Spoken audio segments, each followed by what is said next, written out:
She solved so many mysteries that were brought to her attention. People wondered how such a girl, born blind with ears like a rabbit, would possess such a great gift. Once upon a time, Kafui was born to her parents, Enyunam and Fafa, lived in a village called Kita in the Volta region of Ghana. The couple had been looking for the gift of a child for over 5 years and were blessed with a beautiful baby girl named Kafui. But to their horror, they discovered something very strange about the child. They found out that the child was blind and possessed a strange feature. Her ear looked like that of a rabbit.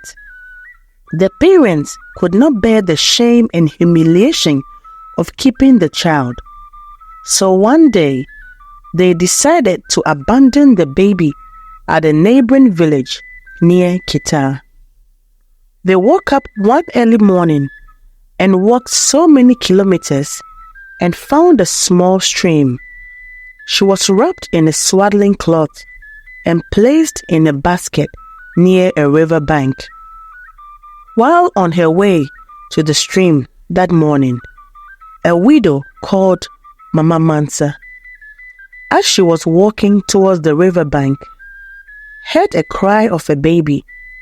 She walked close towards the cry of the baby and saw this beautiful gift. She wondered to herself, who could have left her baby over here? She asked. Is it the gods presenting me with a gift? She said. The gods have finally heard my cry. She quickly took the baby to the king's palace and was given the permission to raise the child as her own. Mama Mansa was so happy as she now has someone to cherish and care for. Mansa took care of baby Kafui like she would if it was her own child. She showered baby Kafui with so much love and care. She noticed that Kafui had strange shaped ears, but she didn't mind. After a few weeks, Mama Mansa noticed that baby Kafui could not see. She was blind. When it was time to enroll Kafui in school, she was worried that some of the students might pass comments and judgment at her. She began to coach Kafui on what to expect as she began school.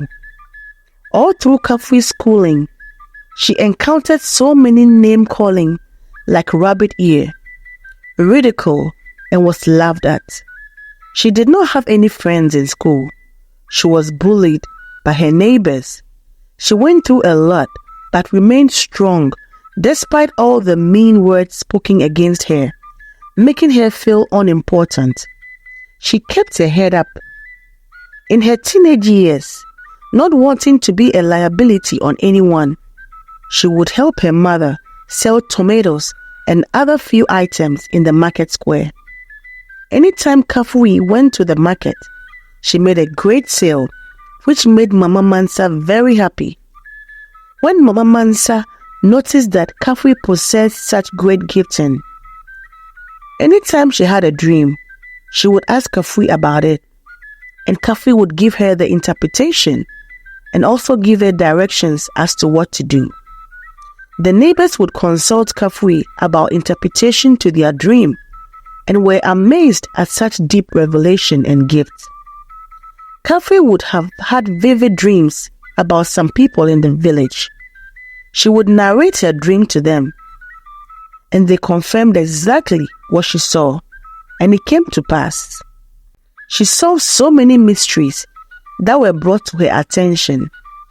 People wondered how such a girl, born blind with ears like a rabbit, would possess such a great gift.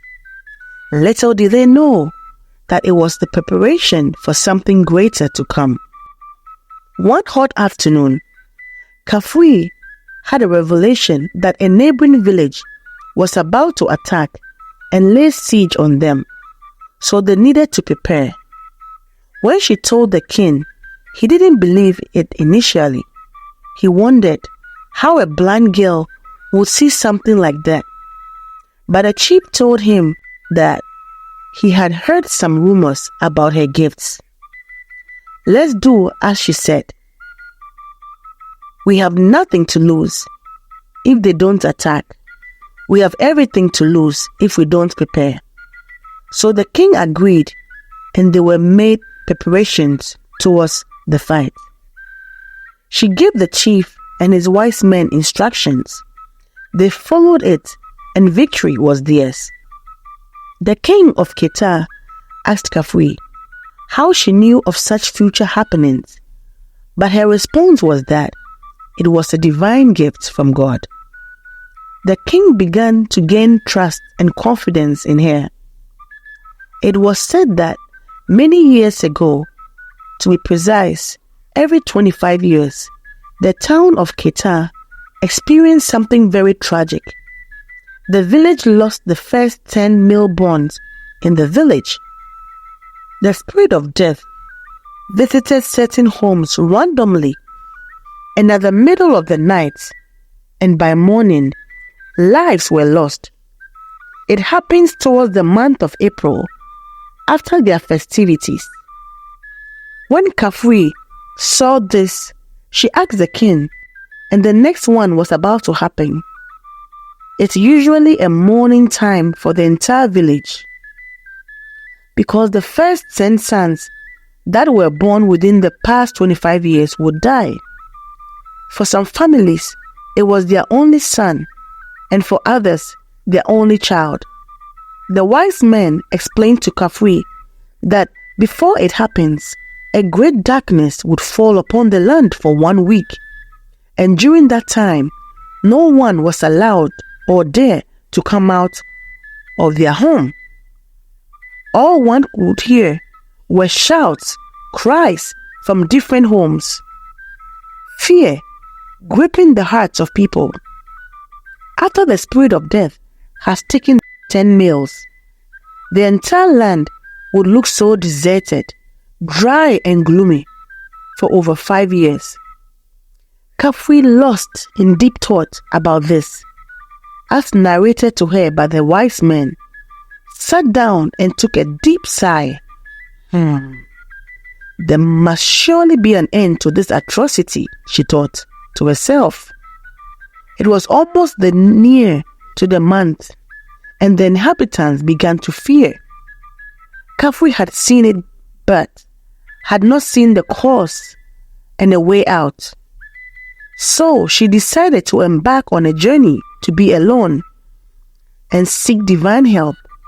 She was escorted by some few strong men from the palace to a small plain for prayer.